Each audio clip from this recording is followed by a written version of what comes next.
ஓம் நம சிவாய. இன்னைக்கு யாரை பத்தி பார்க்க போறோம் அப்படின்னா, இயற்கைங்க.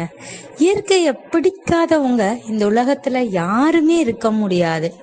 அப்படி இயற்கைய நேசித்த பல பேர்ல மிகவும் குறிப்பிடத்தக்கவர் தான் நம்மளோட டாக்டர் கே. டாக்டர் கே அப்படின்றவர் டாக்டர் வி கிருஷ்ணமூர்த்தி அவர்கள். அவங்க சென்னையில தான் பிறந்து வளர்ந்தாங்க.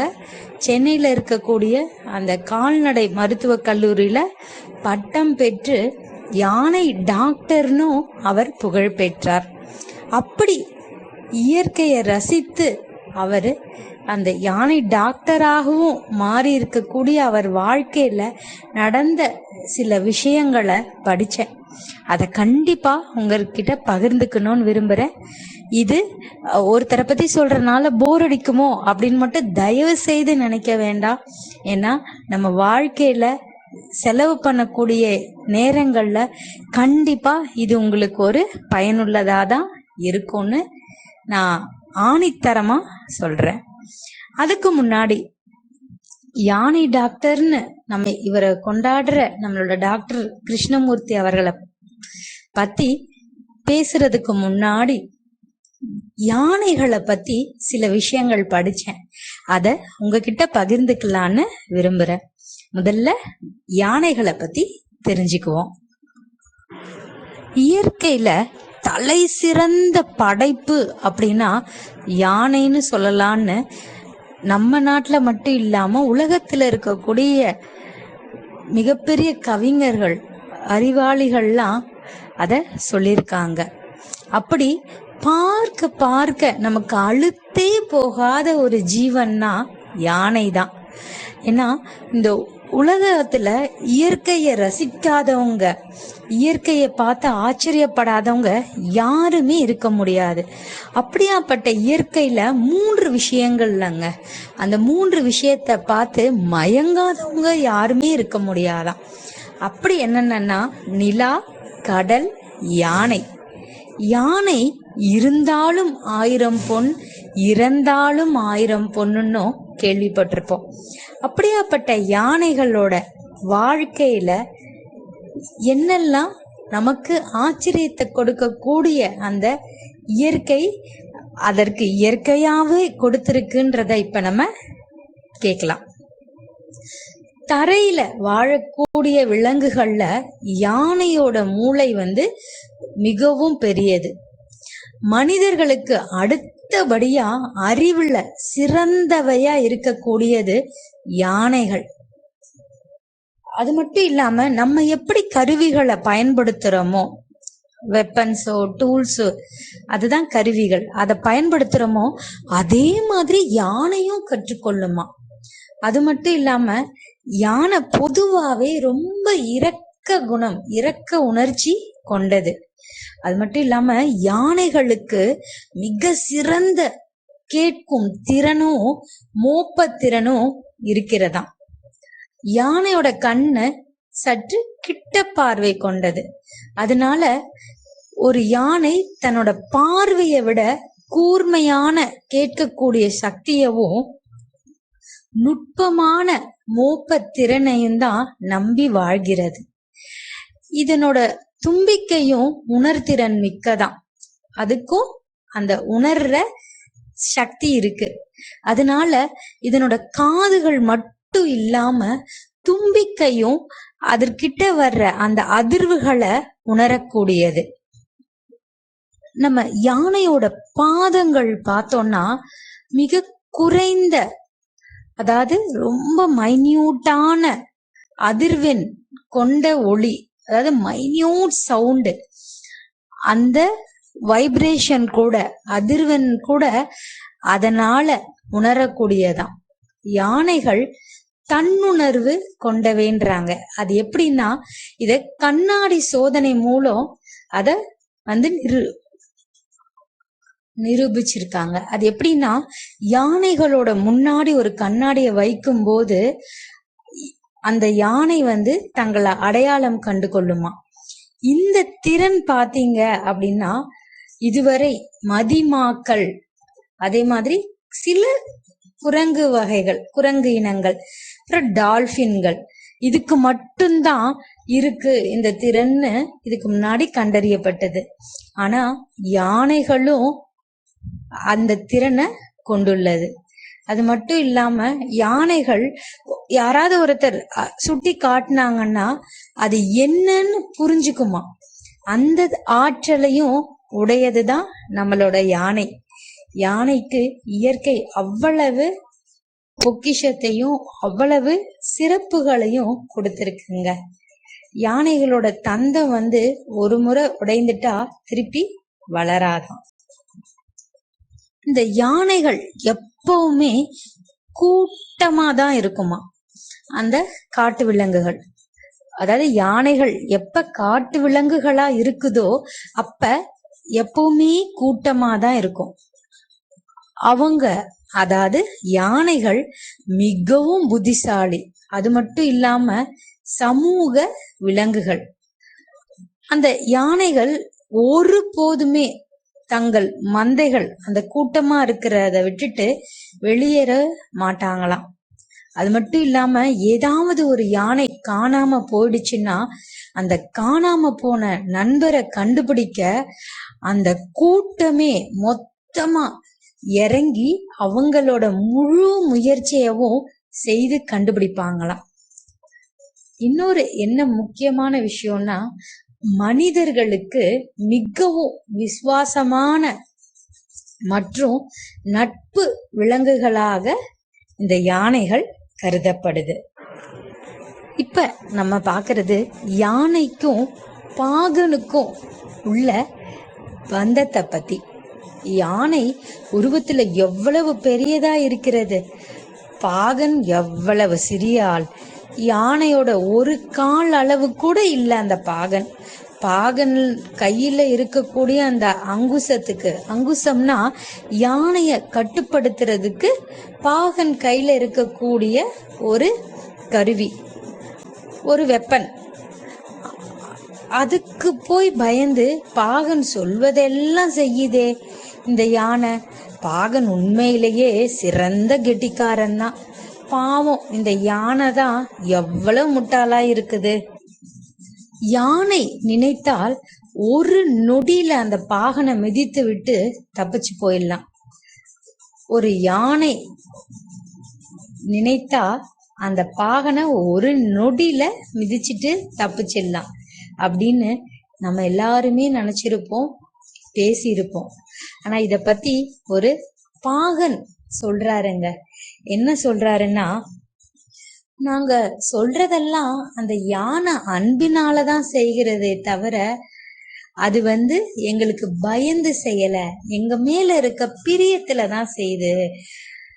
என்ன பிரிஞ்சு யானை சந்தோஷமா வாழ்ந்து கூட இருக்கலாம், ஆனா யானையை பிரிந்து நான் இருக்கிறது தான் ரொம்ப கஷ்டம் அப்படின்னு அப்படியே உள்ளம் முருகி அவரு உணர்ச்சியோட சொல்லியிருக்காரு அந்த யானைய பத்தி. அது மட்டும் இல்லாம யானை அந்த பாகன் சொல்றது எல்லாத்தையும், அவன் இட்ட கட்டளை எல்லாத்தையும் அது கேக்குதுன்னா அந்த அன்பினாலதான். அந்த யானைகளை பொதுவா யானைகள்ன்றது காட்டு யானைகள் தான், அது ஒரு காட்டு விலங்கு. ஆனா அத நம்மளோட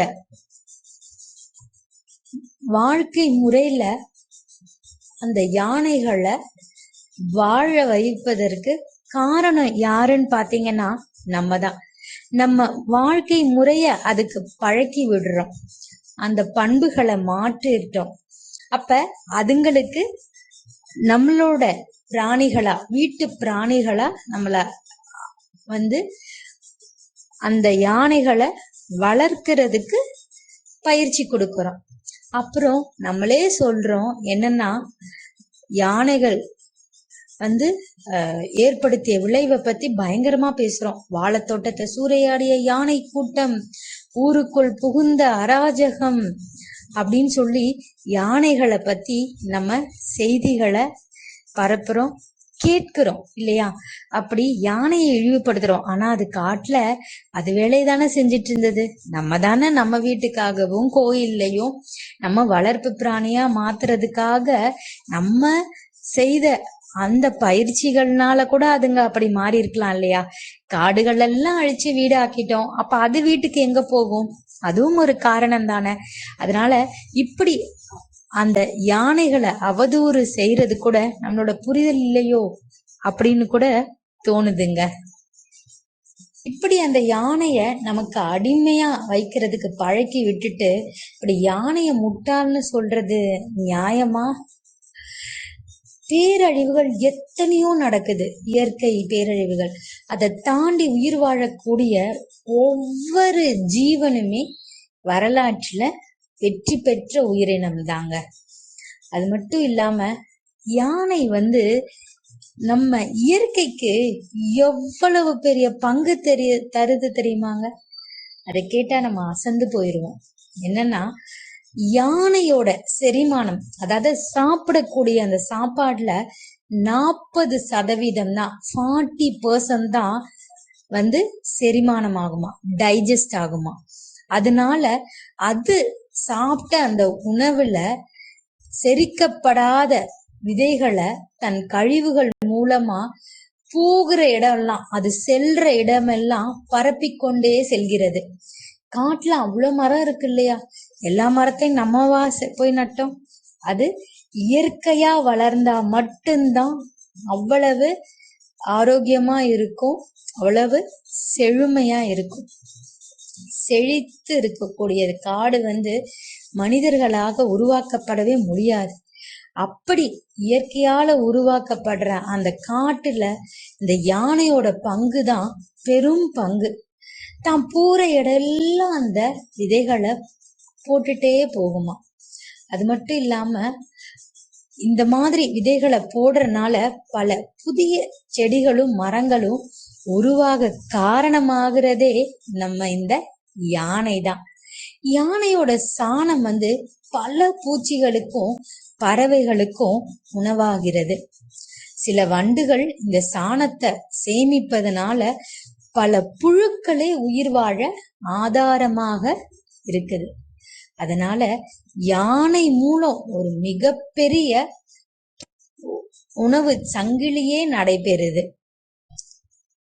அப்படியாப்பட்ட அந்த யானைய நம்ம காட்டுல இருந்து பிரித்து வர்றது நியாயமா? இதெல்லாம் மக்கள் புரிந்து இப்ப மாற ஆரம்பிச்சிருக்காங்க இல்லையா? ஏன்னா அப்படி காட்டை விட்டுட்டு அந்த இவ்வளவு இயற்கையோட வாழக்கூடிய அவ்வளவு அற்புதமான அந்த யானையை பிரித்து கொண்டு வருவது, அந்த காட்டுல இருந்து கொண்டு வர்றது, மீனை தண்ணீரை விட்டு பிரித்து நிலத்துல வாழ வைக்க முயல்றது மாதிரிதான். அது மாதிரி ஒரு முட்டாள்தனம் தான் இந்த விஷயம்னு சொல்றாரு கட்டுரையாளரும் ஆசிரியருமான SRVன்றவங்க. அடுத்தது, பாகன்கள் அந்த யானையை அடிக்கிறது எதுக்கு அப்படின்னா, அவங்க முன்னாடி மனிதர்கள்லாம் வரும்போது காயப்படுத்தக்கூடாது அப்படின்றதுக்கான ஒரு எச்சரிக்கை தான். அது கேட்டுக்கிறது அப்படின்றது பாகன் மேல உள்ள நம்பிக்கைனாலையும் அன்புனாலதான். இப்படி காட்டுல இருந்து பிரித்து வரக்கூடிய யானைகளை என்ன பண்ணுவாங்கன்னா, ஒரு இடத்துல கட்டி போட்டுருவாங்களாம். கட்டினா அதுக்கு வலிக்காத மாதிரி அதுக்கு பாதுகாப்பா சங்கிலியில கட்டிட்டு அத கண்காணிக்கிறதுக்கு ஒரு முதுநிலை பாகன், அப்படின்னா அதுல அனுபவம் நிறைந்தவர். அது தவிர 2 இளநிலை பாகன்கள் அப்படின்னா ஃப்ரெஷர்ஸ், அவங்கள 24 மணி நேரமும் கண்காணிப்புல ஈடுபடுத்துவாங்களாம். 1 மாசம் கழிச்சு அந்த பாகன்கள்லாம் அந்த யானைகளுக்கு போய் உணவு வழங்குறது, அப்புறம் யானை அவர்களோட என்ன ஆகுமா, கொஞ்சம் கொஞ்சமா பழக துவங்குமா.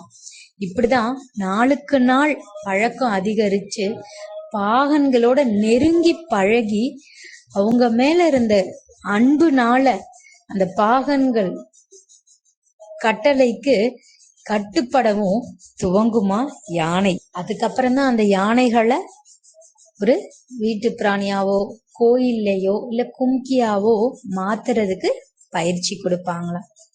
இவ்வளவு அற்புதமான விஷயம் இல்லைங்க. யானை நம்மளும் கோயில்ல பார்த்திருப்போம். யானையை பிடிக்காதவங்க யாராவது இருப்பாங்களா? அப்படியாப்பட்ட யானையோட இந்த விஷயங்கள் படிக்கும்போது இதை கண்டிப்பா பகிர்ந்துக்கணும்னு விரும்புனேன். அதனாலதான் உங்ககிட்ட பகிர்றேன். சரி, அடுத்தது எதை பத்தி அப்படின்னா, இந்த யானைய கடவுள் என்ன சொல்லியிருக்காரு, விஷ்ணு பகவான் என்ன சொல்லியிருக்காரு அப்படின்றதையும் இப்ப நம்ம கேட்கலாம். 18 சித்தர்கள்ல ஒருத்தரான அருள்மிகு ஸ்ரீ குதம்பை சித்தர், அவரு சிறு வயதுல 16 வயது இருக்கும்போது அவங்க அம்மா திருமணம் செய்து வைக்கணும்னு தேடுறாங்க. அப்ப அவருக்கு அசரீதியா என்ன வருதுன்னா, முன்னாடி பிறவியில நீ கடவுளை பார்க்கணும் அப்படின்னு நீ விரும்பின, ஆனா உன்னால கடவுளை அப்ப பார்க்க முடியாம உன்னோட பிறவி முடிஞ்சது. அதனால அந்த தவத்தை நீ இப்ப தொடரணும் அப்படின்னு சொல்லி அந்த அசரீதி சொல்லுது. அதனால இவர் என்ன பண்றாருன்னா, வீட்டுல ஒத்துக்கல. அதனால இரவுல தனியா காட்டுக்குள்ள போய் மர பொந்துக்குள்ள உட்காந்து தவம் செய்யறாராம். ஏன்னா யார் வந்தாலும் இவரை பார்க்க கூடாது இல்லையா, இவரோட தவம் கடக்கூடாது. ஏன்னா அன்புனால கூப்பிட்டா நம்ம முடியாதுன்னு சொல்ல முடியாதுன்னு தவத்துல இவரு தன்னைய ஆக்கிரமிப்பு செஞ்சுக்கிறாரு. இப்படி தவம் தவம் தவம்னு எத்தனையோ ஆண்டுகள் உணவு இல்லாம அவர் தவத்திலேயே இருந்தாராம். கண்களும் மூடவே இல்லையாம். இறைவனோட சிந்தனையிலேயே இருந்தாராம். இறைவா, உன்னை நேர்ல கண்டாக வேண்டும், என்னை காணவா, அல்லது உன் இருப்பிடத்திற்கு கூட்டி செல். ஏ பரந்தாமா, எங்கிருக்கிறாய்? கோபாலா, வா வா வா. இது மட்டுமே அவரோட மனதுக்குள்ள ஒலித்து கொண்டே இருந்ததாம். அப்போது பரந்தாமன் உருவமற்ற நிலையில, நல்லா நம்ம கவனிச்சோம்னா உருவமற்ற நிலையில, கடவுளை பொறுத்த வரைக்கும் உருவம் இல்லை, ஆனா நம்ம என்னவா நினைக்கிறோமோ அதுவா நம்ம கிட்ட வருவாரு. அப்படி நம்ம சித்தருக்கு அசரீரியா சொல்றாராம். என்னன்னா, குதம்பை, நீ வைகுண்டம் வர்ற வேண்டாம், உன்னால இந்த உலகத்துக்கு இன்னும் நன்மைகள் நடக்க வேண்டி இருக்கிறது. நீ இப்போது இருப்பது விந்திய மலை. இங்க பல யானைகள் இருக்கின்றன. இந்த யானைகளுக்கு மந்திரங்களை ஈர்க்கும் சக்தி உண்டாம். ஒருவேளை அதனாலதான் கோயில்ல வச்சிருந்தாங்களோ, மந்திரங்களை அதுங்க ஈர்க்குமா. உனக்கு மழை பெய்வதற்குரிய வருண மந்திரத்தை உபதேசிக்கிறேன். இந்த மந்திரத்தை இங்குள்ள யானைகளோட காதுல விழும்படியுமா நீ சொல்லணும் அப்படின்னு சொன்னாராம் நம்மளோட பரந்தாமன். அப்படி நீ அந்த யானைகளோட காதுகள்ல சொல்லும் போது அவை பிளிரும் போது, பிளிரும்னா யானை அந்த சத்தம் போடும் இல்லையா, அந்த சத்தம் போடுறதுக்கு யானை பிளிரும் அப்படின்னு சொல்லுவோம். அப்படி அதுங்க பிளிரும் போது அந்த ஓசை மந்திரமா வெளிப்படுமா. அப்போது அந்த பூமியில அமுதம் போல மழை கொட்டும். அந்த மழையால உலகம் செழிப்படையும் அப்படின்னு நம்ம பரந்தாமன் சொன்னாராம். சித்தருக்கும் வர்ண மந்திரமும் உபதேசிக்கப்பட்டதா. அதனால இப்பயும் மழை வேணும்னா நம்ம குதம்பையாருக்கு பூஜைகள் செய்து வணங்குறது வழக்கம். ஆனா எவ்வளவோ விலங்குகள் இருக்கு. ஒரு இயற்கையில ஒரு விலங்காகட்டும், ஒரு பூச்சி ஆகட்டும், ஒரு பறவையாகட்டும், ஒண்ணுத்துக்கும் ஒரு சிறப்பு இருக்கு. ஆனா நம்ம கடவுளே அந்த யானைய எடுத்திருக்காரு பாத்தீங்களா. ஏன்னா அந்த யானைகளுக்கு அவ்வளவு சிறப்பு இருக்கு, அவ்வளவு இரக்க குணம், அவ்வளவு அன்புடையது. தான் போடுற சாணத்தினால காடுகளுக்கு மட்டுமன்றி மரத்தை இயற்கை கொடுக்கறது மட்டும் இல்லாம, மரங்களை வளர வைக்கிறது மட்டும் இல்லாம, அவ்வளவு பூச்சிகளுக்கு வாழ்க்கைய கொடுக்கக்கூடியதுதான் யானைங்க. ஆனா அது பார்க்க உருவம் பெருசுனாலும் அதன பாதம்லாம் பஞ்சு மாதிரி இருக்குமா, மெத்து மெத்துன்னு அவ்வளவு மென்மையானதான் யானைகள். அதனாலதான் அந்த யானைய நம்ம பரந்தாமனே பிளிரும் அதனோட பிளிர்றதுல அதுங்க போடுற சத்தத்துக்கு அவ்வளவு சக்தி இருக்குன்னு சொல்லியிருக்காரு. இதையெல்லாம் நான் யானைகளோட சிறப்பா கருதுறேன். இப்ப நம்ம இந்த கதைக்கான ஹீரோ, அதாவது கதை தலைவனை பத்தி இப்ப பார்க்கலாம். இவரை பத்தி, இந்த டாக்டருக்கே அவரை பத்தி படிக்கும் போது நம்மளாம் ஒண்ணுமே இல்லை, இயற்கையை பிடிக்கும் அப்படின்னு சொல்றோம், அதெல்லாம் சரி. ஆனா அந்த இயற்கையோட இப்படி ஒரு மனுஷன் வாழ முடியுமா? இப்படி மனுஷங்க இருந்திருக்காங்களா? அதுக்கு அந்த விலங்குகளும் இப்படி பதில் சொல்லியிருக்கா? அப்படின்ற மாதிரி இதை நான் சொல்லும் போதே மெய்சில் இருக்குதுங்க. கண்டிப்பா நான் ஏற்கனவே சொன்ன மாதிரி இந்த இதை நீங்க கேட்கறதுக்கான நேரம் அதிகமானாலும் கண்டிப்பா இது உங்களுக்கு ஒரு நல்ல பதிவாதான் இருக்கும். இதை தயவு செய்து நீங்க கேட்டுட்டு முடிஞ்சா உங்க வீட்டுல இருக்கக்கூடிய குழந்தைங்களுக்கும் கொடுங்க. ஏன்னா நாளைய சமூகம் அவங்கதான். அப்ப இந்த இயற்கைய அவங்க பேணி பாதுகாக்கிறதுக்கு இது ஒரு அவங்களுக்கு இன்ஸ்பிரேஷனா, ஒரு உத்வேகத்தை கொடுக்கக்கூடிய கதை தாங்க இப்ப நம்ம பார்க்க போறோம். கதைனா இது உண்மையில நடந்த நம்ம டாக்டர் கே அவர்களின் வாழ்க்கையில நடந்த சில சம்பவம்.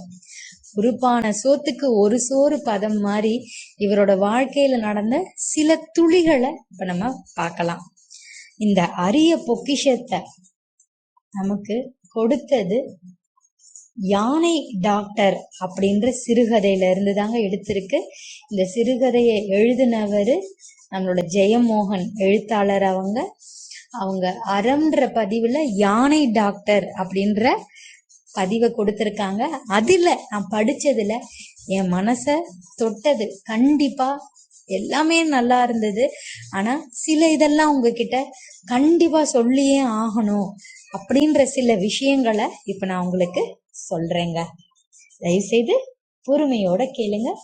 கண்டிப்பா இந்த கதை, இந்த இவரோட வரலாறு முடியும் போது நம்ம லைஃப்ல அவரை ஒரு வாட்டியாவது பார்த்திருக்கலாமோ, நம்ம வாழ்க்கையில அவரை ஒரு வாட்டி சந்திச்சிருக்கலாமோ அப்படின்னு ஒரு ஏக்கம் கண்டிப்பா வருங்க.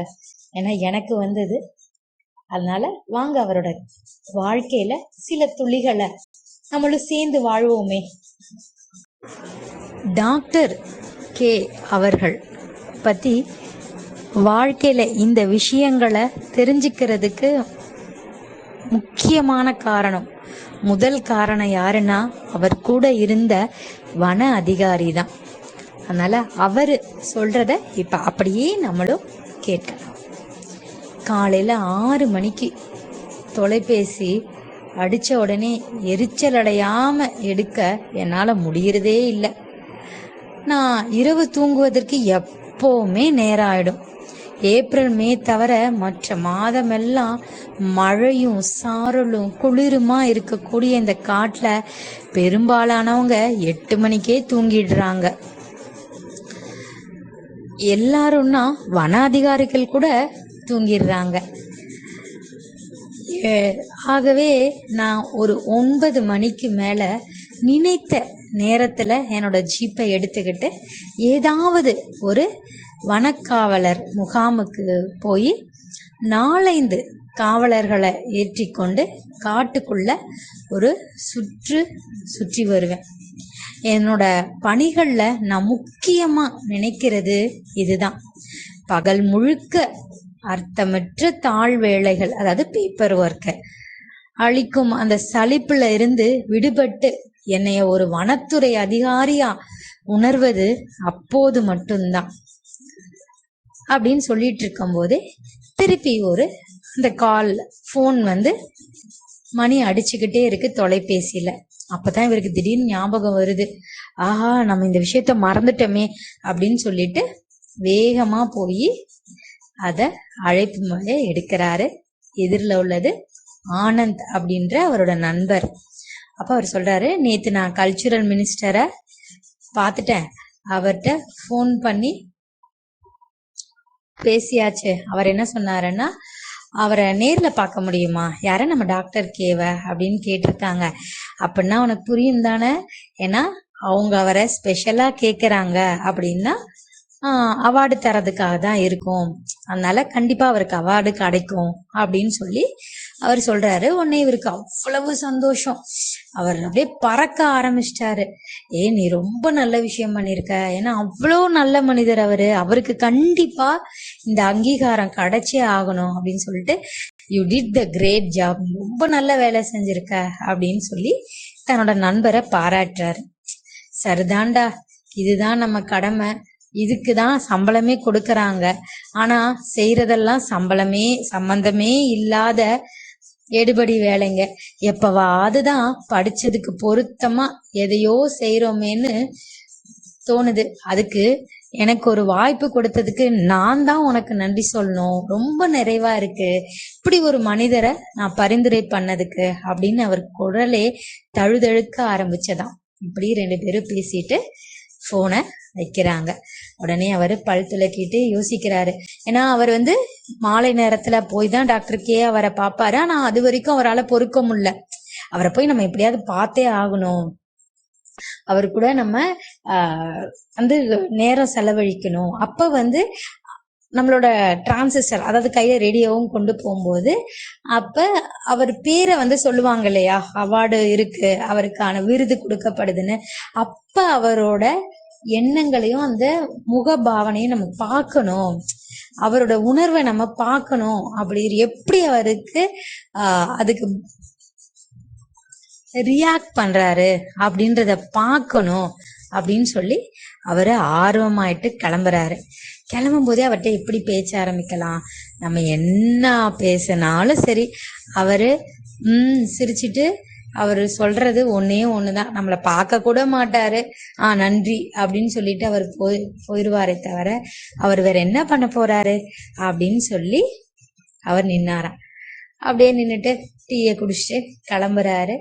கிளம்பும் போதே அவரோட நினைவலைகள் அப்படியே பின்னாடி போகுது. காட்டுக்குள்ள தன்னோட பைக் எடுத்துட்டு கிளம்புறாரு. ஸ்வெட்டரு, கையுறை எல்லாத்தையும் போட்டுட்டு போறாரு. ஏன்னா பயங்கர கடும் குளிர் இல்லையா, அதனால காட்டு பாதைக்குள்ள நுழைந்த உடனே தலைக்கு மேல அப்படியே அடர்ந்திருந்த இலை பரப்புகள்ல இருக்கக்கூடிய அந்த நீர் சொட்டிக்கிட்டு இருந்ததாம். சருகுகள்ல பரவிய சாலை மேல் சரசரவென சக்கரம் ஏறி அப்படியே சென்ற ஒளியில இரு பக்கமும் இலை புதர்களுக்குள்ள சிறிய சிறிய பிராணிகள் அப்படியே ஓடும் இல்லையா, அதுல ஒரு சலனத்தை ஏற்படுத்திட்டு ஓடிச்சான். தூரத்துல ஒரு கருங்குரங்கு உஃப் உஃப்னு வேற முரசொலிப்பது போல குரல் கொடுக்க ஆரம்பிச்சது. இப்பதான் அவரு அப்படியே அவரோட பழைய நினைவுகளுக்கு போகிறாரு. என்ன சொல்றாருன்னா, 4 வருஷத்துக்கு முன்னாடி அந்த சாலை சென்று சேரும் ஒரு மலைச்சரிவுல தான் நான் முதன்முறையா யானை டாக்டர் கிருஷ்ணமூர்த்தி அவர்களை சந்திச்சேன். நான் வனத்துறை பணிக்கு சேர்ந்து 2 வருடங்கள் தான் ஆகியிருந்தது.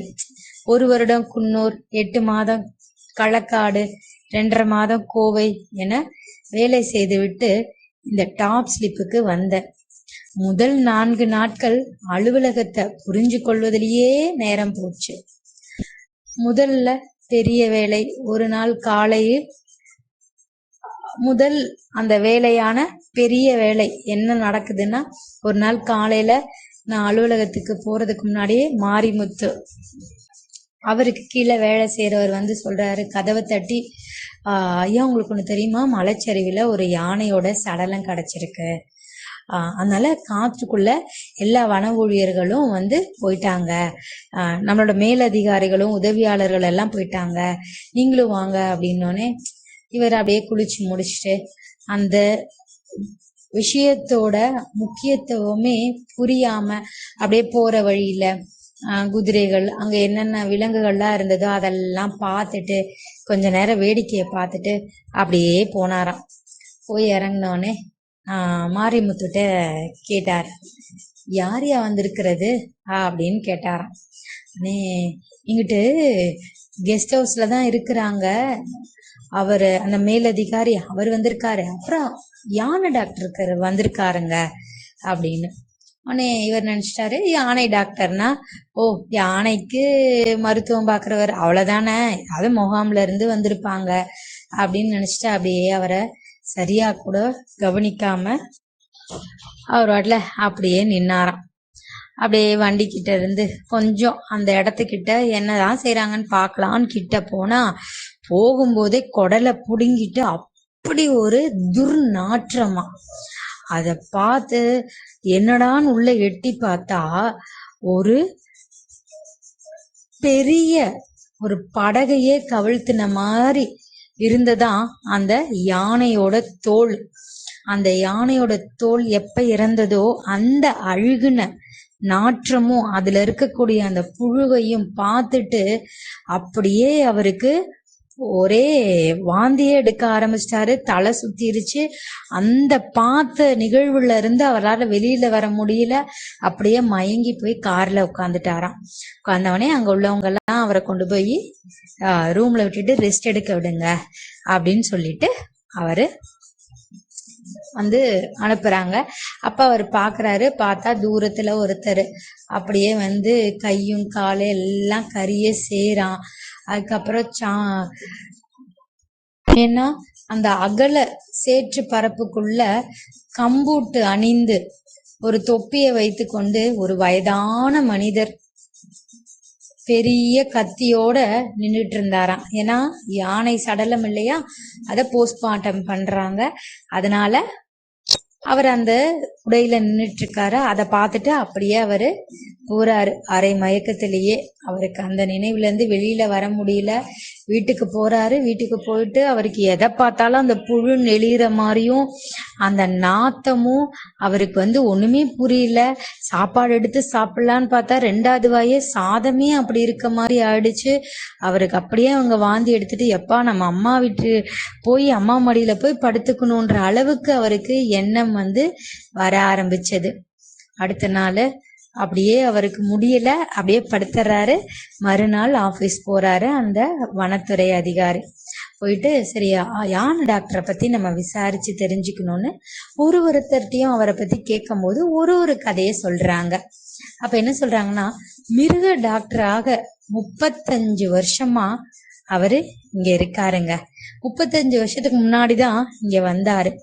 காட்டு மிருகங்களுக்கும் பழக்கப்பட்ட மிருகங்களுக்கும் மருத்துவ உதவி அளிப்பதுதான் அவரோட வேலை. ஆனா மெல்ல மெல்ல யானைகளுக்குரிய சிறப்பு மருத்துவராகவும் மாறினாரு நம்மளோட கிருஷ்ணமூர்த்தி ஐயா அவர்கள். தமிழக வனத்துறையில யானைகளை பற்றி நன்கு அறிந்த மருத்துவ நிபுணர் அவர்தான். அப்படி ஆனதுக்கு அப்புறம் எங்க யானைக்கு எந்த பிரச்சனைனாலும் சரி, இந்தியா மட்டும் இல்லாம உலகத்துல இருக்கக்கூடிய எந்த நாட்டிலையும் என்ன பிரச்சனை யானைக்குனாலும் இவருக்கு தான் போன் பண்ணி கேட்பாங்களாம். அவரு அந்த அளவுக்கு அந்த யானைகள் மீது அவ்வளவு ஆர்வம், அவ்வளவு வந்து ஒரு இன்ட்ரெஸ்ட், எப்படி சொல்றது, அதுல அப்படியே முழுசா அவர் இறங்கிட்டாரு. அதனால அவர் எந்த நாட்டுல இருந்து அவங்க கேட்டாலும் இங்க இருந்து அவரு பதில் சொல்லக்கூடிய அளவுக்கு அந்த யானைகளை புரிஞ்சு வச்சிருந்தாராம். மட்டும் இல்லாம 1000க்கும் மேற்பட்ட யானைக்கு அறுவை சிகிச்சை செய்திருக்கிறாரு. 300க்கும் மேல பிரசவம் பார்த்திருக்காரு. 100கணக்கான யானை சடலங்களை சவ பரிசோதனை போஸ்ட்மார்ட்டம் பண்ணிருக்காரு. யானை சடலங்களை சவ பரிசோதனை செய்வதற்கு இப்போ இருக்கக்கூடிய முறைமையையே, ஃபார்மாலிட்டிஸையே வந்து அவர்தான் உருவாக்குனாரு. யானைகளோட உடலுக்குள்ள உலோக, அதாவது நம்ம உடம்புல எல்லாம் மெட்டல் வைக்கிறாங்க இல்லையா, அது மாதிரி அந்த யானைகளுக்கும் வைக்க முடியும் அப்படின்றத அவருதான் ப்ரூவ் பண்ணி 10 முறைக்கு மேல வெற்றிகரமா செய்திருக்காரு. டாக்டர் கிருஷ்ணமூர்த்தி அவர்கள் வந்து யானைகளோட உடல்நிலைய பாதுகாப்பதற்கு உருவாக்கிய விதிமுறைகள் தான் இந்தியாவோட வனவியல் துறையின் இப்ப இருக்கக்கூடிய கையேடாக, அவங்க கிட்ட இருக்கிற கையேடுனா அவங்க ஹேண்ட்ஸ் ஆன் அந்த நோட்ஸாவே இருக்கிறது அவர் சொன்னதுதான். கிட்டத்தட்ட அதே குறிப்புகள்ல இன்னொரு வடிவம்தான் காசிரங்கா காண்டாமிருகங்களுக்கும் பயன்படுத்தப்படுகிறது அப்படின்னு சொன்னாராம். உலகம் எங்கும் யானை விரும்பிகளுக்கும் யானை ஆராய்ச்சியாளர்களுக்கும் அவர் டாக்டர் கே நூற்றுக்கணக்கான நூல்கள்ல அவரை பற்றி எழுதியிருக்கிறாரு. உலக புகழ்பெற்ற வன ஆவண நிபுணரான ஹாரி மார்ஷல் அவரை பற்றி டாக்டர் கே என்ற பேர்ல பிபிசிக்காக ஒரு ஆவணப்படமே எடுத்தாராம். ஒரு சமகாலத்துல ஒரு வரலாற்று மனிதரோட வாழ்ந்தவர் நான் அப்படின்னு சொல்லி அவ்வளவு பெருமையாவும் சொல்லியிருக்காரு. அதுக்கப்புறம் 2 வாரம் கழிச்சு யானையோட முகாமுக்கு ஜீப்ல போனேன். அப்ப என்னோட எதிரில டாக்டர் கே ஜீப்ல போனாரு. என்னோட ஜீப்பை ஒதுக்கி அவருக்கு இடமளிச்ச போது அவர் என்னை பார்த்து புன்னகை செய்தாரு.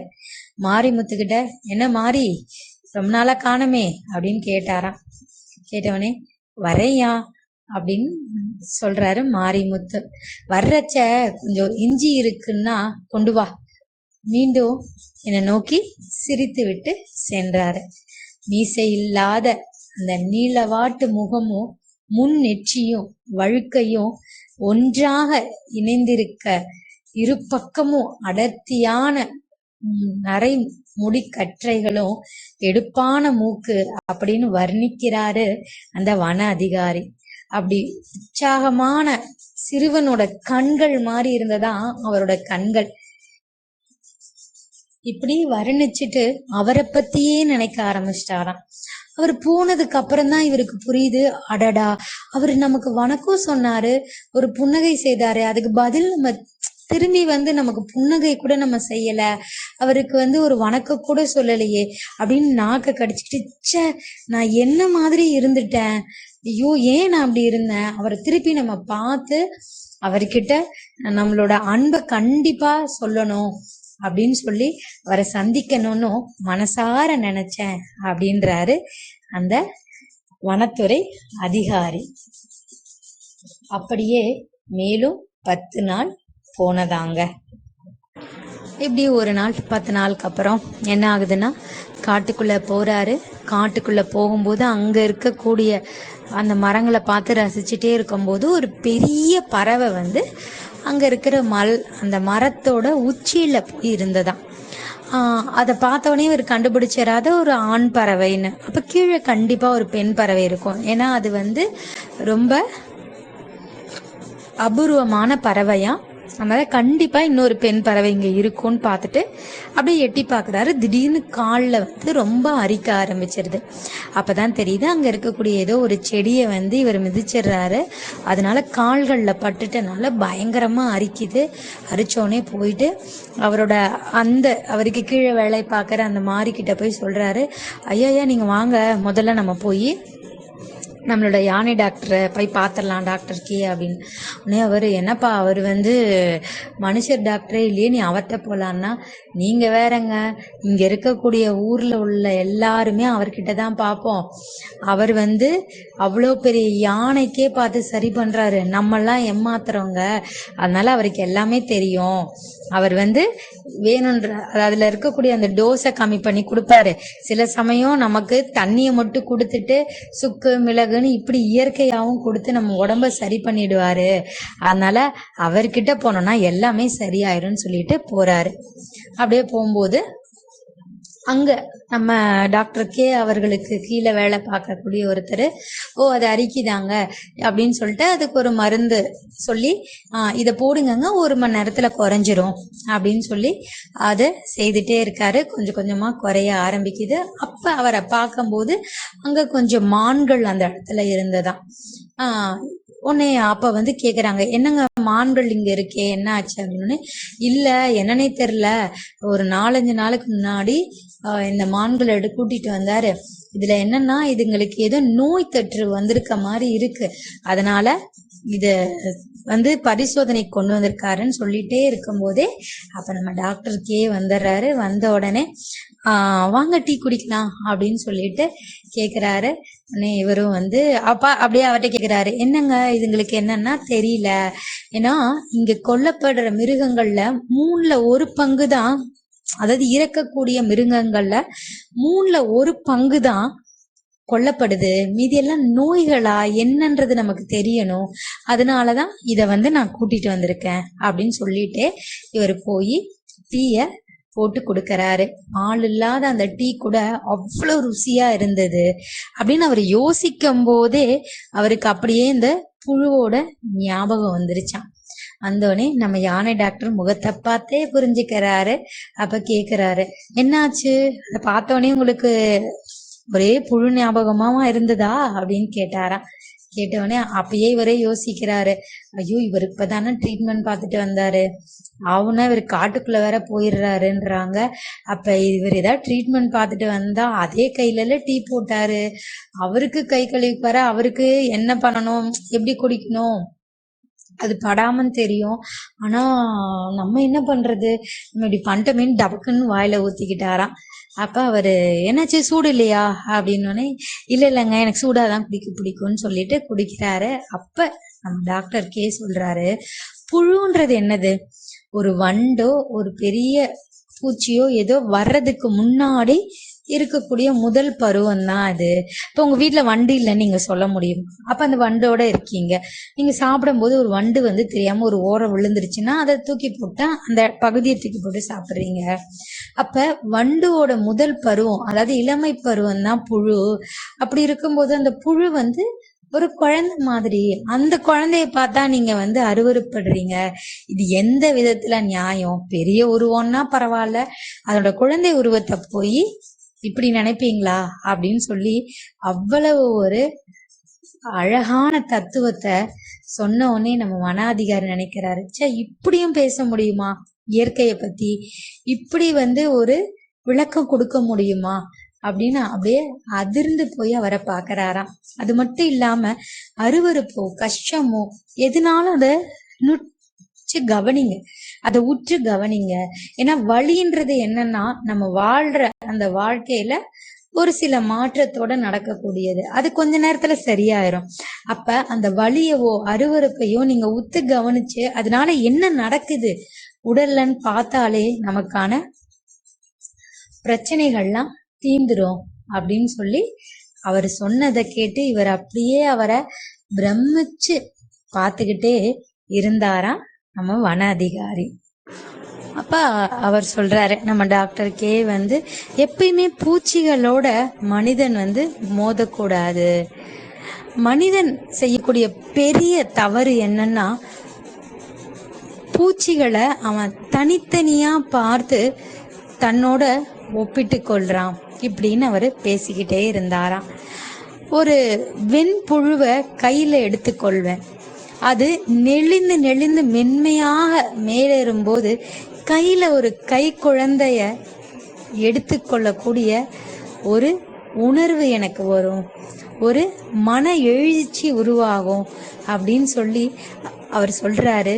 அது எவ்வளவு மென்மையான ஒரு உயிர்னோ இப்படியே அவர் சொல்றத கேட்டு திருப்பியும் அவர் மேல அப்படி ஒரு அன்பும் மரியாதையும் சேர்ந்து ஒரு மேல் இடத்துல தனக்கு ஒரு பெரிய உயரமான இருக்கைய போட்டு அதுல உட்கார வச்சிட்டாராம் இந்த வன அதிகாரி.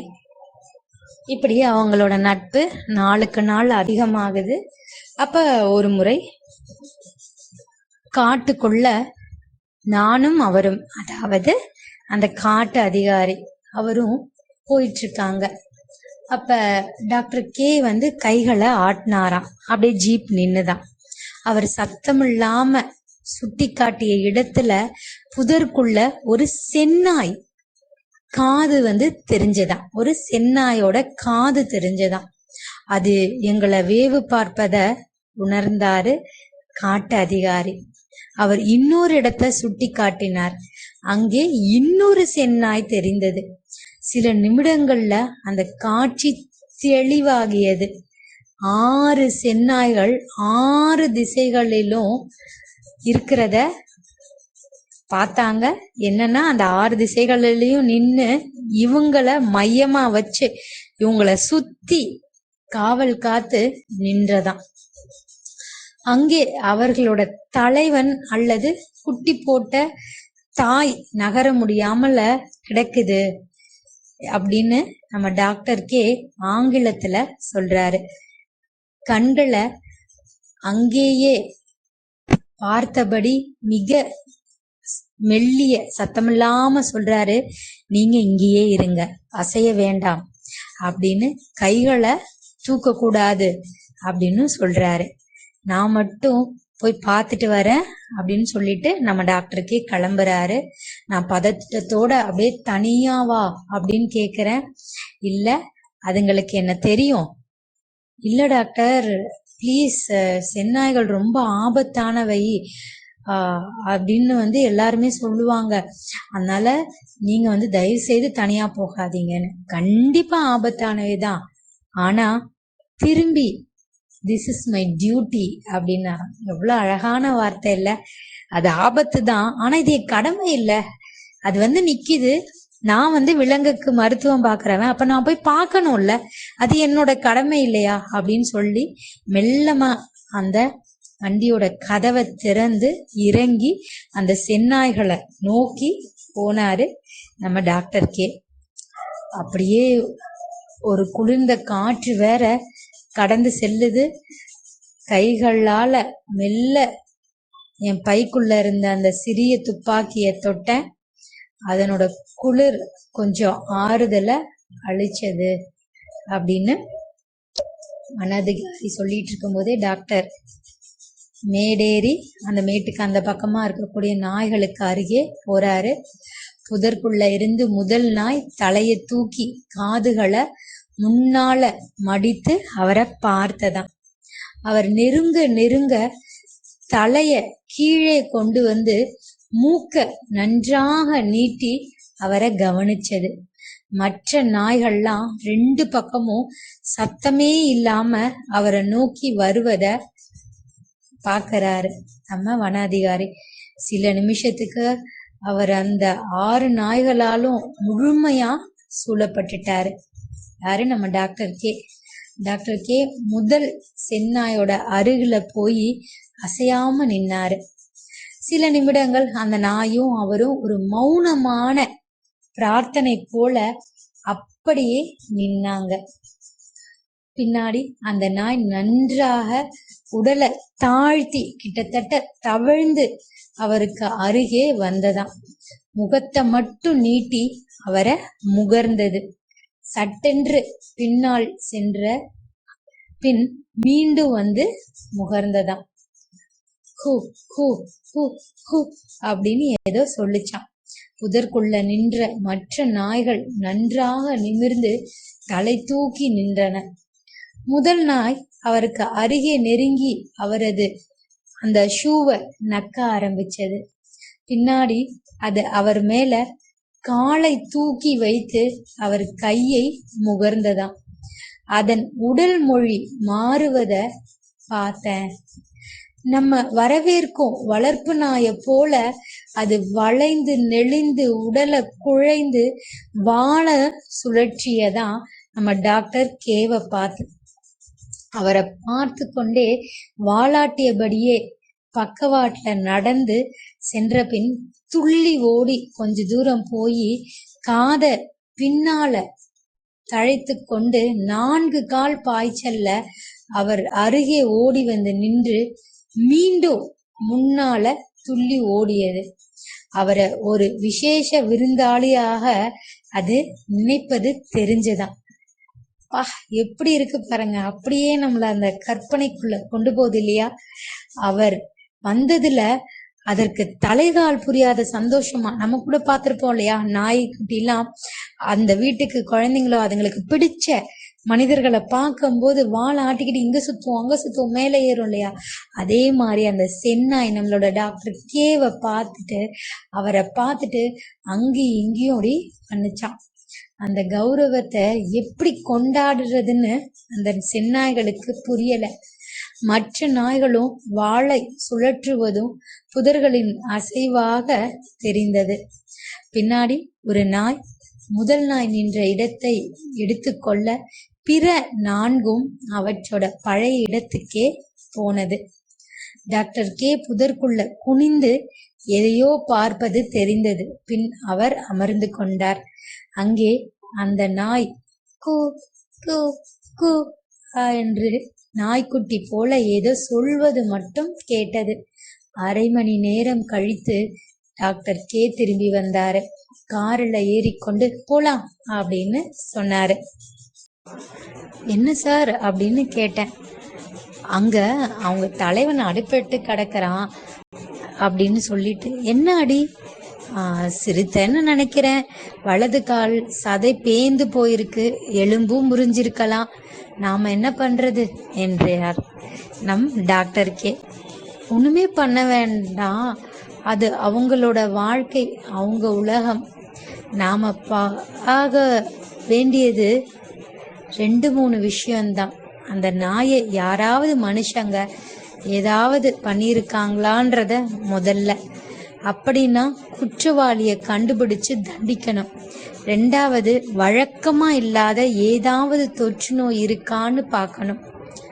இருக்குன்னா உடனடியா நடவடிக்கை எடுக்கணும். உடனே இவர் வன அதிகாரி கேட்கிறாரு, அப்ப அப்படியே விட்டுட்டு போறதா? அது செத்துட்டா அப்படின்னு கேட்கிறாரு. சாகாது, ஆனா அந்த நாய் இனிமே அந்த தலைவன் இல்ல. அநேகமா என்னை கூட்டி கொண்டு போச்சு இல்லையா, அந்த நாய் தான் இனிமே அந்த செந்நாய்களோட தலைவன். நாம ஏதாவது மருந்து போட்டா என்ன? என்ன மருந்து? நம்மளோட வழக்கமான ஆன்டிபயாட்டிக்கா? காட்டு மிருகங்களோட ரெசிஸ்டன்ஸ் என்ன தெரியுமா? அதுக்கு நோய் எதிர்ப்பு சக்தி எவ்வளவு இருக்கு தெரியுமா? அதுலயும் நம்ம மருந்து கொடுத்து பழக்குனா அப்புறம் காட்டுக்குள்ளேயும் ஊரை மாதிரி 3 கிலோமீட்டருக்கு ஒரு ஆரம்ப சுகாதார நிலையம் வைக்க வேண்டியதுதான் அப்படின்னு சொல்லினாரா நம்ம டாக்டர் கே. வனத்துறை அதிகாரி கேட்கிறாரு பெருமூச்சோட. அந்த நாய் உங்களை அடையாளம் கண்டது அமேசிங்கா இருந்தது, ரொம்ப ஆச்சரியமா இருந்ததுன்னு. நாய்னா என்னன்னு நினைச்ச? இட்ஸ் டிவைன் அனிமல், அதாவது கடவுளோட அம்சம் இருக்கக்கூடிய ஒரு தெய்வீகமான விலங்கு. மனுஷன் என்னமோ அவன் பெரிய ஆளுன்னு நினைக்கிறான். மிருகங்களுக்கு ஆத்மா கிடையாது, பகுத்தறிவு கிடையாதுன்னு. அவனோட அந்த புத்தி தான் மோசமானதை தவிர அவனோட எண்ணங்கள் தான் ஒரு சொர்க்கத்தையும் கடவுளையும் உண்டு பண்ணி வச்சிருக்கானே தவிர மிருகங்களுக்கு எதுவும் கிடையாது, எதையும் எடையும் போடாது. அந்த நாய்கள் மாதிரி ஒரு நன்றியுள்ள விலங்கை நம்ம பார்க்கவே முடியாது. ஆனா இங்க உள்ள பிராணிகளை கொல்றது என்ன தெரியுமா? அந்த யானைகள் கூட இருக்கட்டும், அதெல்லாமே இந்த மனிதர்களோட தேவையற்ற செயல்கள் தான் அப்படின்னு சொல்லி அப்படியே பேசிட்டே போறாங்க. இந்த மக்கள் காட்டுக்குள்ள வர்றாங்க. ஆனா வர்றவங்க என்ன தெரியுமா செய்வாங்க? பெரும்பாலும் இங்க வரக்கூடியவங்கள சுற்றுப்பயணம் வர்றவங்க படித்தவங்க தான், பதவிகள்ல இருக்கவங்க. ஊர்ல இருந்து வரும்போதே பொரித்த உணவுகளோட மது குப்பிகளோட வர்றாங்க. வர்ற வழிதோறு குடித்து கொண்டு தின்று விட்டு இருப்பாங்க, வாந்தி எடுப்பாங்க. இந்த மலைச்சரிவுகள் எவ்வளவு ஒரு சுத்தமான ஒரு தெய்வீகமான இடம் இது. இந்த மலைச்சரிவுகள்ல மௌன வெளிய காரினோட ஆரண்ண, அதாவது அந்த ஒளிப்பான வச்சு அடித்து கிழிப்பாங்க. முடிந்தவரை உச்சமாக காரோட வேகத்தை ஓட்டி அதை அலற விடுவாங்க.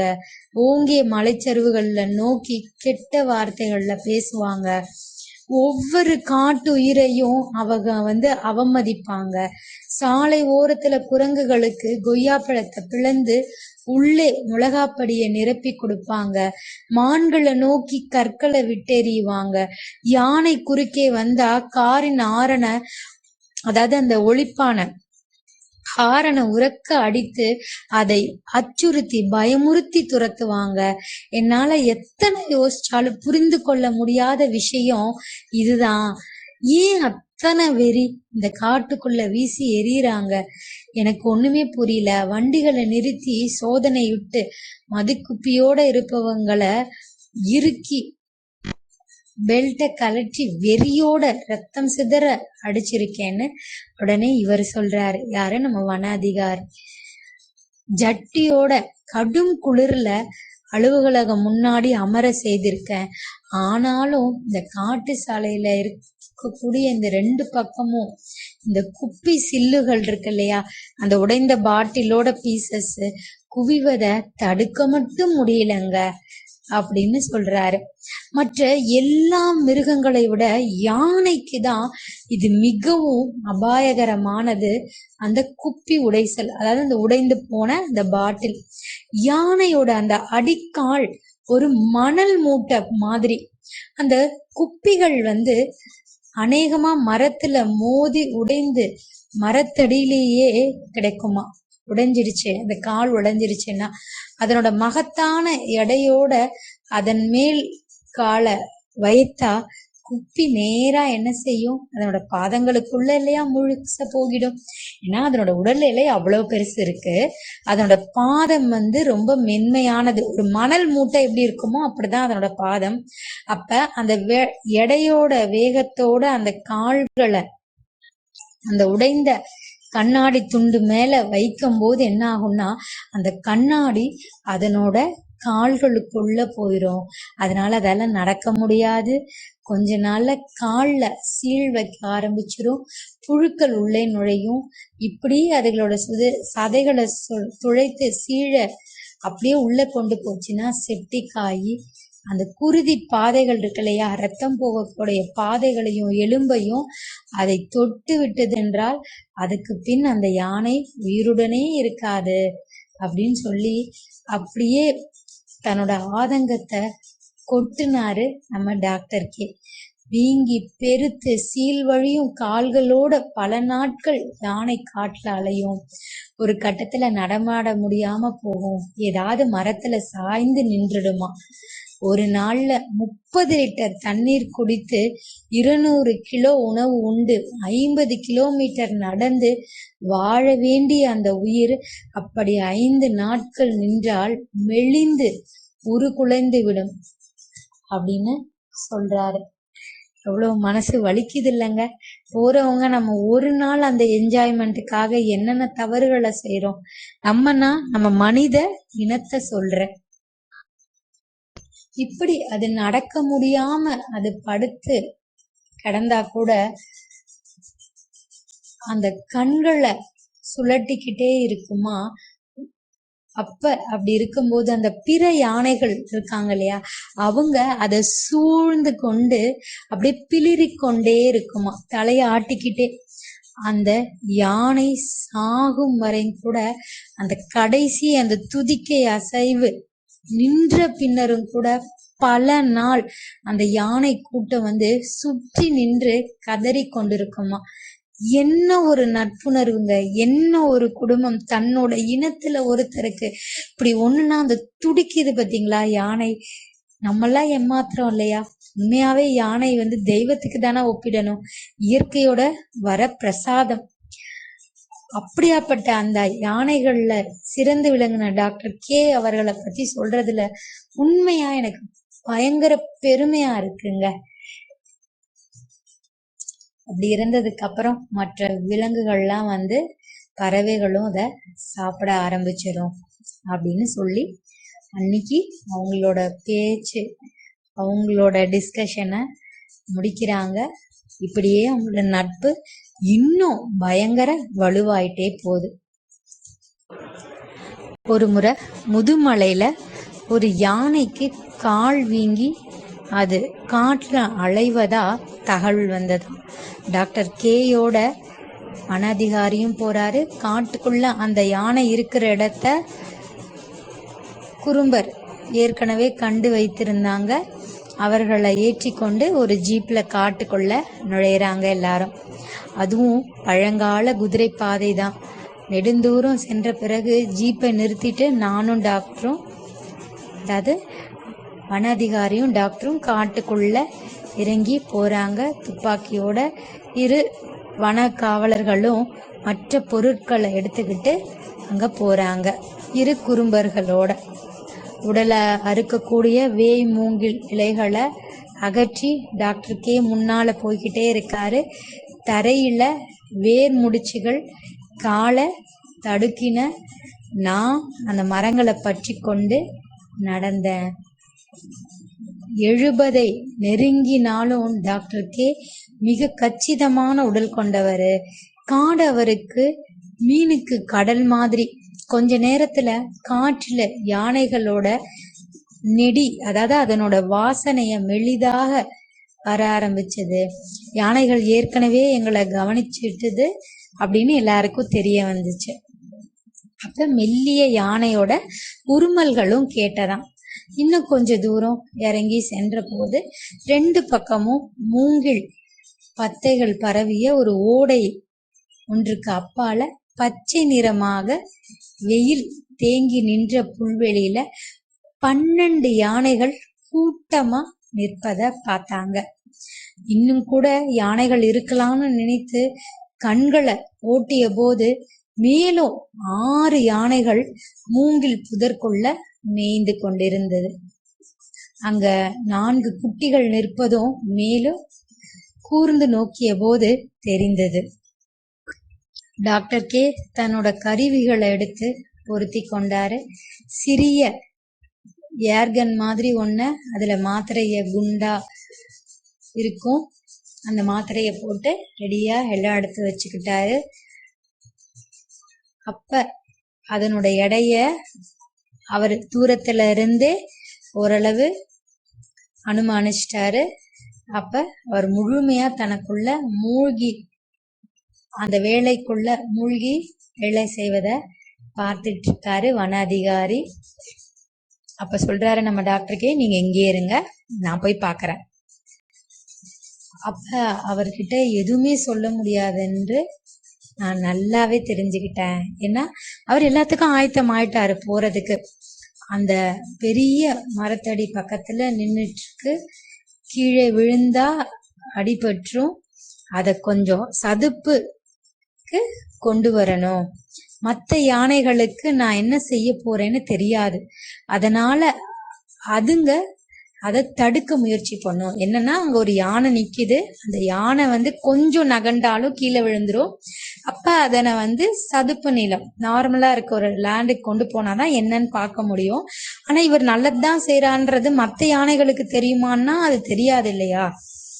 அதனால கண்டிப்பா அதுங்க அந்த தடுக்க பார்க்கும். இந்த காயத்துக்கு கண்டிப்பா காரணம் மனுஷன்தான் நினைக்கிறேன்.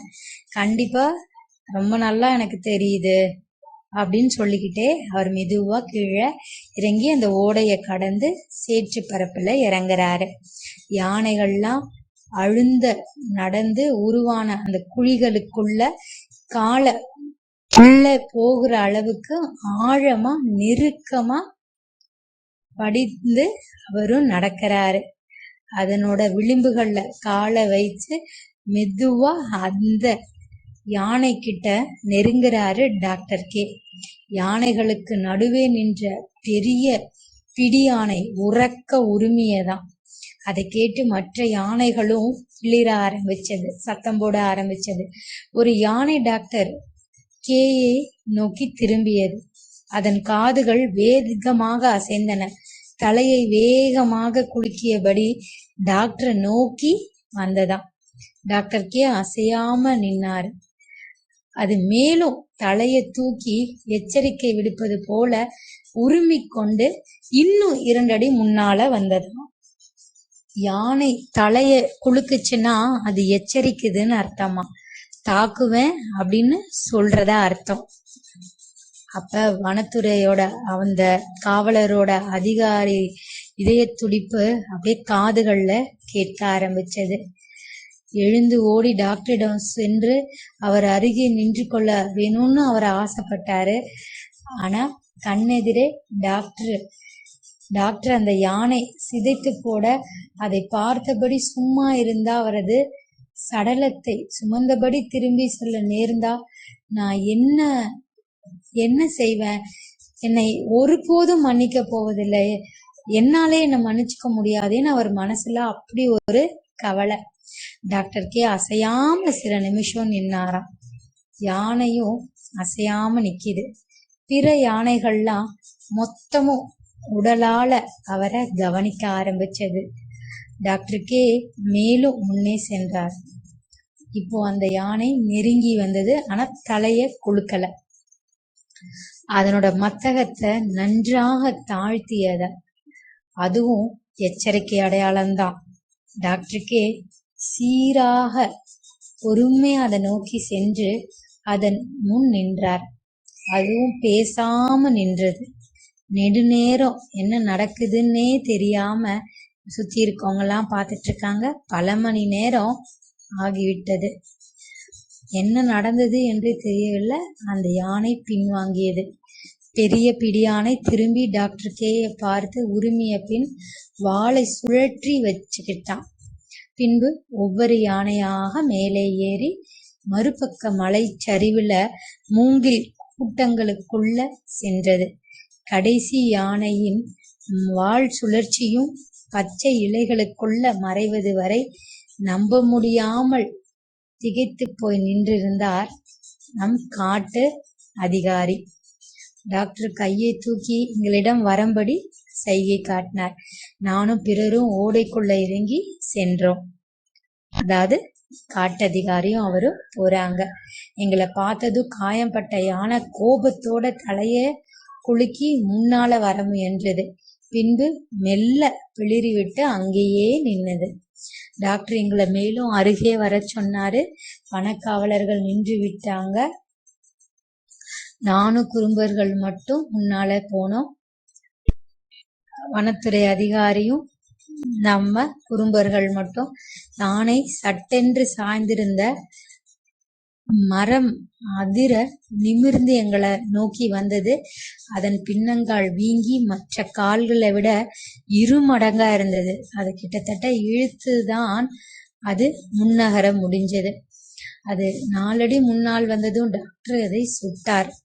மாத்திரை அதோட தோளுக்கு மேல் பதமான சதையில புதைந்ததும் யானை உடல் அப்படியே அதிர்ந்து அப்படியே காதுகளை அசைப்பது நின்றது. பின்பு வேகமா அசைக்க ஆரம்பிச்சது. அந்த அசைவு கொஞ்சம் கொஞ்சமா குறைந்தது. முன்காலை கொஞ்சம் வளைத்து ஆட்டியது. சட்டென்று பக்கவாட்டுல அப்படியே விழுந்ததாம் புல்வெளியில. உடனே நம்ம டாக்டருக்கே யானைக்கு பக்கத்துல போய் உட்கார்ந்து சுறுசுறுப்பா வேலையை தொடங்குறாரு. அப்ப இந்த அதிகாரியும் உதவி செய்யறாரு. அவங்கள சுற்றி மூங்கில் காடுகளுக்குள்ள யானைகள் அப்படியே அவங்கள கூர்ந்து நோக்கி கொண்டு நிற்பதை எல்லாருமே உணர்ந்துட்டாங்க. அப்படியே என் முதுகு மேல குளிர்ந்த பனிக்காற்று வீசுவது போல அதனோட பார்வை இருக்குது அப்படின்னும் வன அதிகாரி சொல்றாரு. அப்படியே ஒரு கணத்துல அந்த யானைகளுக்கு நாங்கள் தவறாக ஏதோ செய்கிறோம்னு தோன்றினா என்ன ஆகும் அப்படின்னு சிந்திக்க ஆரம்பிக்கிறாரு. யானையோட கால்ல பாதி பீர் பாட்டிலுங்க ஒன்று முழுமையா உள்ளே இறங்கி இருந்தது. அதை சுற்றி சீழ் கட்டி சீழில் புழி வைத்து சிறு தேன் கூடு போல பொறுக்கோடி இருந்ததாம். கத்தியால டாக்டருக்கே அந்த பொறுக்க வெட்டியதும் பெரிய தயிர் களையம் உடைந்தது போல சீல் வெளியே ஒட்டுச்சு. அதுக்கப்புறம் அந்த சதை முழுக்க சிறிய கோடாலி போன்ற கருவியால வெட்டி எடுத்து புழுகளை என் கைகள் ஏறின. அவற்றை சுண்டி எறிந்தேன். மொத்த சீழையும் வீசிய பிறகு அந்த பீர்கொப்பி ஆழ பதிர்ந்திருந்த அந்த சதைய கத்தியால எடுத்து வீசி காயத்தை நன்றாக விரித்து புரட்டிய உருவெடுத்தாரு. கிட்டத்தட்ட அந்த நம்மளோட கையளவு இருந்ததாம் அந்த பாட்டில். 1 வாரம் கூட ஆகல தொலைச்சது என்றார்.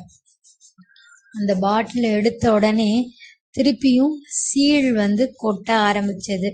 அந்த பகுதி சதைய முழுக்க வெட்டி அது எல்லாத்தையும் சரி பண்ணி அதுக்கப்புறம் ஒரு தலையணை அளவுக்கு ஒரு தலைவனை அதாவது பில்லோ அளவுக்கு பஞ்சை எடுத்து மருந்தை நனைச்சு அதோட காலில் இறுக்கமா இறுக்கி அதை கட்டி பேண்டேஜ் போட்டு அந்த நாடாவால சுற்றி கட்டுறாரு.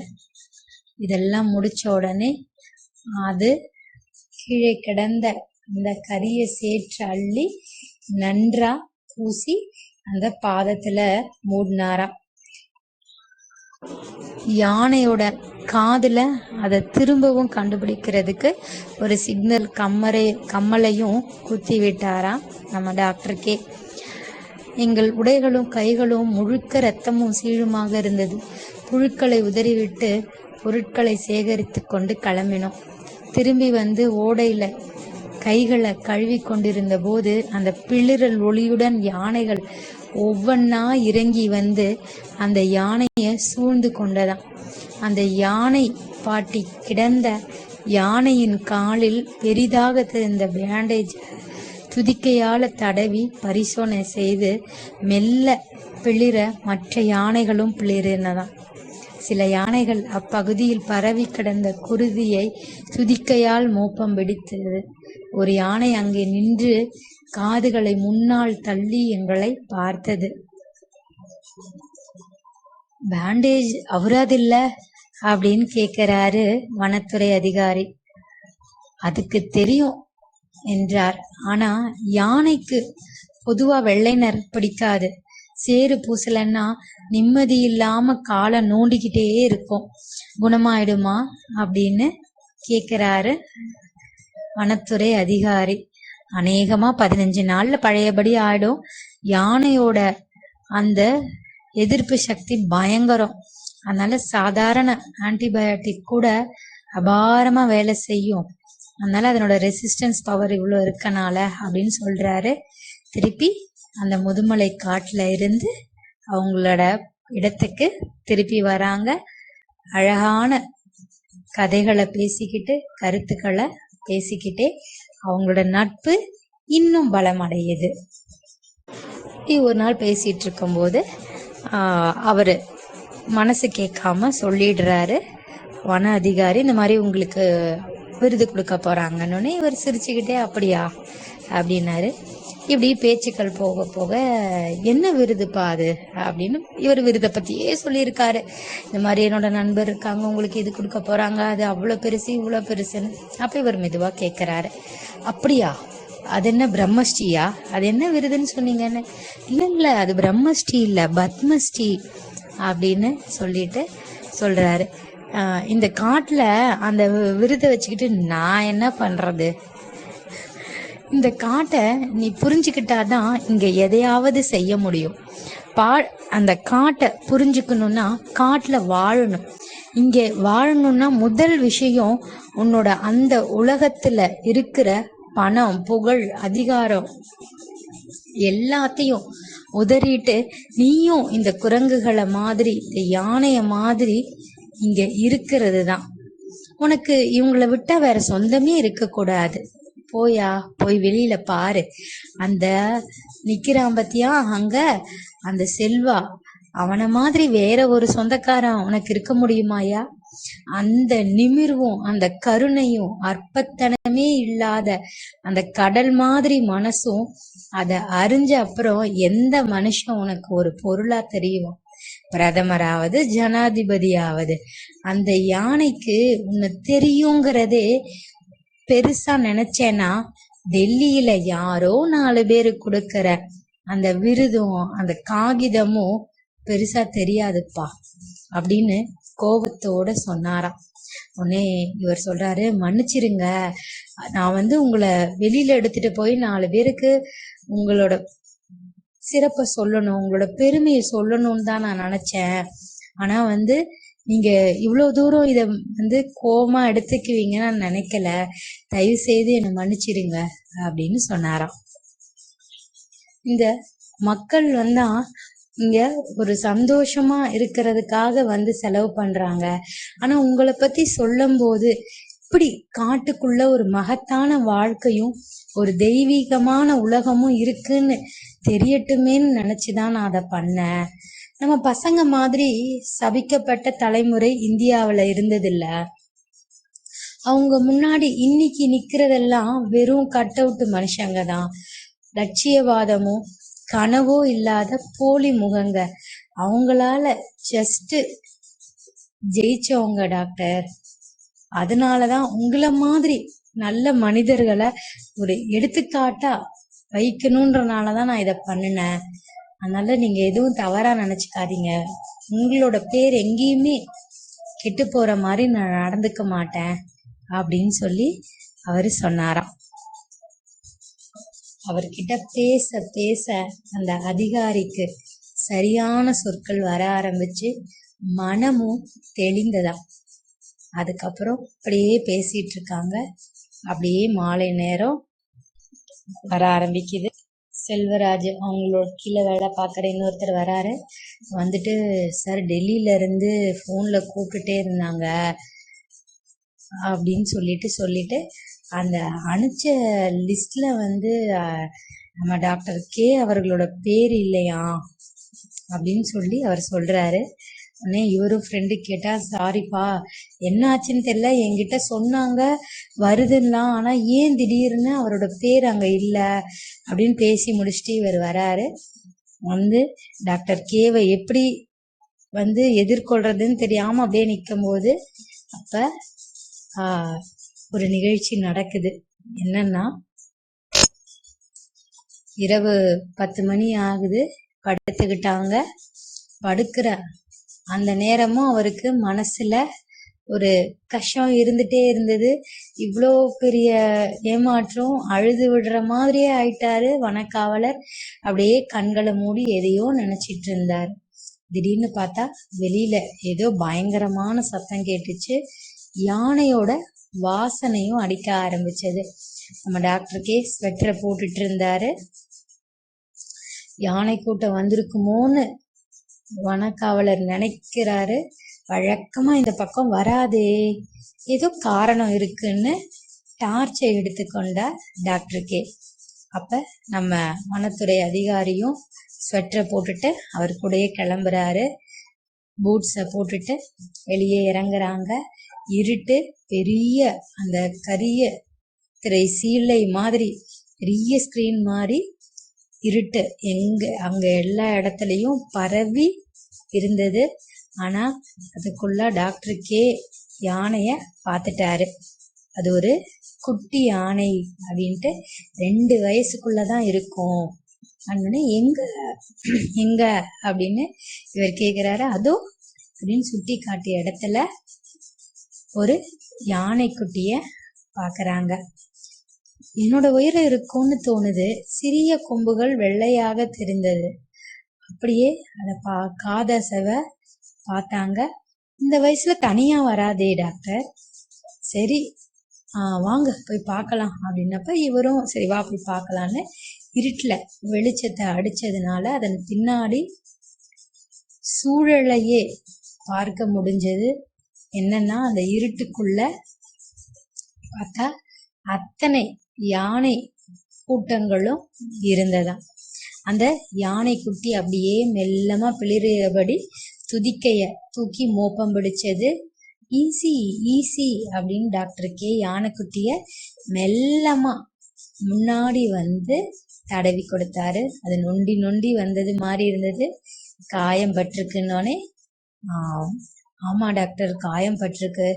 அந்த யானைக்குட்டி திரும்பியும் நின்று ஜெஸ்ஸி பஸ் மாதிரி கத்துற ஒளிய விளையாட ஆரம்பிச்சதாம்.